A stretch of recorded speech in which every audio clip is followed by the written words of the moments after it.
So we came to the new project. After coming here, the first thing we did was delete the extra nodes. We added an emitter, and after coming into the emitter, we clicked on Show Emitter here. Here, inside Shape, we went into Blend. In Shape A, we added a primitive, and in Shape B, we added noise. For the primitive, we selected Cylinder, and inside Shape Noise, we set it to Add and set it to 0.4, so that there is a bit of random rotation inside the noise. This is now done. Now we came to the emitter.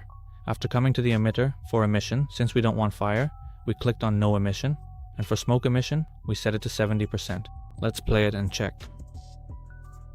That's done, and now we've added the domain. 200 by 200 by 350.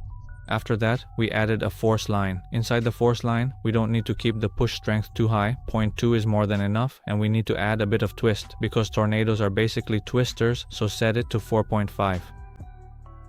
That's done here. Now go inside the shape primitive and double click on rotation. This will give us a new option for the node here. Here we've added a cycle. The purpose of the cycle is to add rotation on every axis, but we don't need it on every axis. We only need it on the vertical one.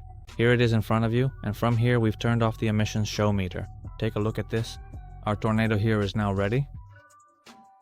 Besides this, there's one more thing we can do. Right now it's expanding too much, so for that we went into forces and set force tightness to 1. Now you'll see it will improve a lot. It won't expand as much as it was before. If you still feel it's expanding too much, then you can increase the force tightness. Let's set it to 2, but increasing it too much will reduce its quality. And if you want to add more detail inside the smoke, then again go into forces and add another noise pattern. This will add a force node throughout the entire container. Now, please take a close look at this.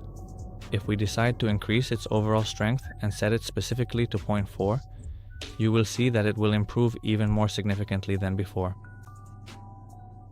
We turned it off. We turned it back on. Now, the rotation won't be nearly as exaggerated as it was before. And our powerful tornado is finally ready for action.